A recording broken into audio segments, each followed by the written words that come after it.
Bonjour à tous et bienvenue dans cette nouvelle vidéo. Alors on va voir aujourd'hui comment effectuer la mise à jour de Open Media Vault de la version 4 à la version 5 sans avoir à tout réinstaller et tout reconfigurer. À savoir que cette procédure n'est pas officielle, elle est officieuse, elle n'est pas recommandée par les développeurs de Open Media Vault. Donc si vous rencontrez des problèmes durant cette mise à jour là, vous risquez d'être embêté pour avoir du support. Mais voilà, c'est comme ça que j'ai réalisé ces manipulations. Donc je vous montre ici toutes les étapes que vous pouvez également réaliser de votre côté. À savoir que avant de faire ça, je vous recommande vivement d'avoir évidemment des backups de votre système et de vos données, histoire d'être certain de pouvoir revenir à un état précédent si vous veniez à rencontrer des difficultés ou des bugs lors de cette mise à jour-là. Donc au niveau des nouveautés marquantes de Open Media Vault 5, il y a deux choses qui sont notables selon moi. La première, qui est listée ici, c'est la désactivation du dossier Shared Folder par défaut que j'utilise énormément pour connecter tous mes dossiers, donc qui est réactivable, mais voilà, toutefois c'est désactivé de base. Et on va voir que le plugin Docker GUI ne sera plus disponible. Et il faudra installer et utiliser Portainer. Donc Portainer, c'est une interface web qui permet de gérer tous vos containers. C'est vraiment extrêmement puissant. Donc c'est vrai qu'on peut être parfois désarçonné un petit peu au début en l'utilisant, mais ça remplace tout à fait bien le GUI qui était fourni par Open Media Vault.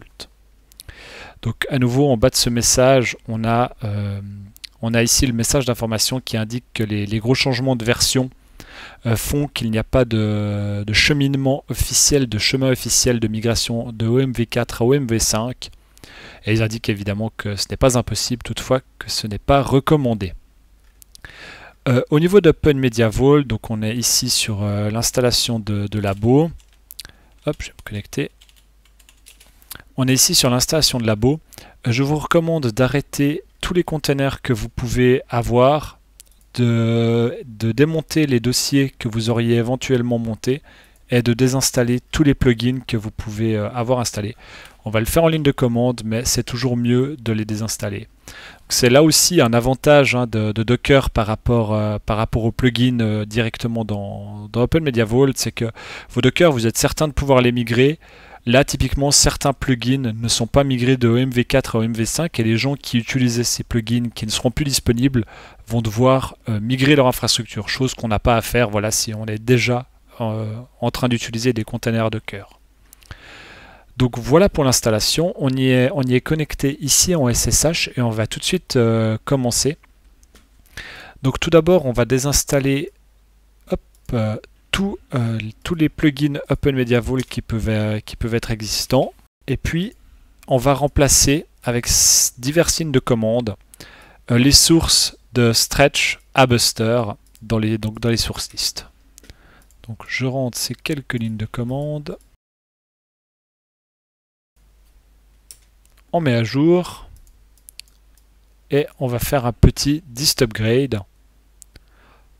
Donc dist upgrade qui est la version améliorée de... Évidemment. Donc je disais dist upgrade qui est la version mise à jour de... Enfin une version améliorée de upgrade. Vu que ça va chercher également à satisfaire les diverses dépendances qui pourraient être existantes. Donc lors de ce processus de mise à jour, on va être sollicité plusieurs fois pour répondre à diverses questions.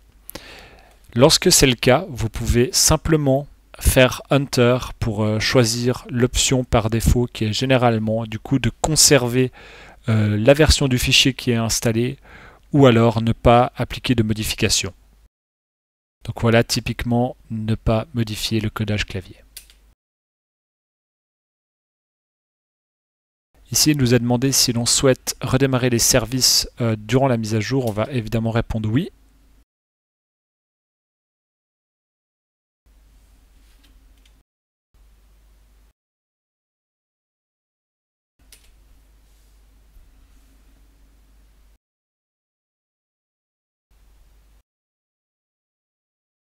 Donc la mise à jour est terminée. On va maintenant redémarrer la machine virtuelle.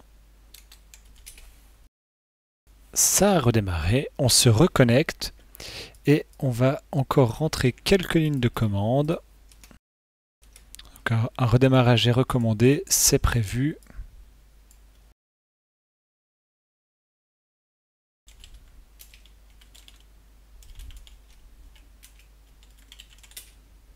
Donc à nouveau un dist upgrade.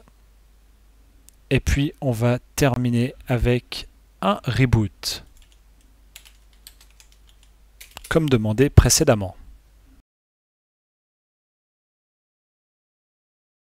La machine a redémarré, on peut se reconnecter en SSH et on va maintenant aller voir sur l'interface web. Donc on a accès à la machine, c'est déjà un bon signe. Et nous voilà connectés sur l'interface web de Open Media Vault. Alors ici, il nous est demandé d'appliquer des changements. Et là, je vous conseille de faire revert pour ne pas appliquer ces changements, vu que vous n'avez pas fait. Si vous avez cliqué sur Yes ou sur Appliquer, vous risquez d'avoir un message Nginx 502, un message d'erreur Nginx 502. Je vous mettrai dans la description de la vidéo les 2 lignes de commande à rentrer si vous rencontrez ce souci de Nginx suite à l'application d'éventuelles modifications. Donc nous voilà sur notre installation Open Media Vault mise à jour. Donc on voit ici qu'on est en 5.3.9-1 et qu'on n'a plus accès ici dans les services à Docker. Les Docker se trouvent maintenant ici, donc dans les OMV Extra, dans Docker. Il va falloir venir au fait ici installer Portainer, donc tout simplement avec cet onglet là, Portainer Install. Et puis vous aurez accès à Portainer avec ce petit raccourci là. Donc vu que c'est la première fois que je me connecte, on me demande un mot de passe, donc je vais mettre le même mot de passe que mon administrateur Open Media Vault, donc mot de passe 2. Ici, on me demande quel type de connexion je veux gérer. Donc j'aimerais gérer mon Docker en local et je fais connect. Et voilà, directement, donc ça on peut enlever, directement je récupère mes containers, mes Docker, etc., etc. Et tout est là à disposition, prêt à repartir. Donc voilà, c'est tout pour cette vidéo de mise à jour de Open Media Vault de la version 4 à la version 5. J'espère que votre mise à jour se sera bien passée et je vous dis à la prochaine. Ciao ciao.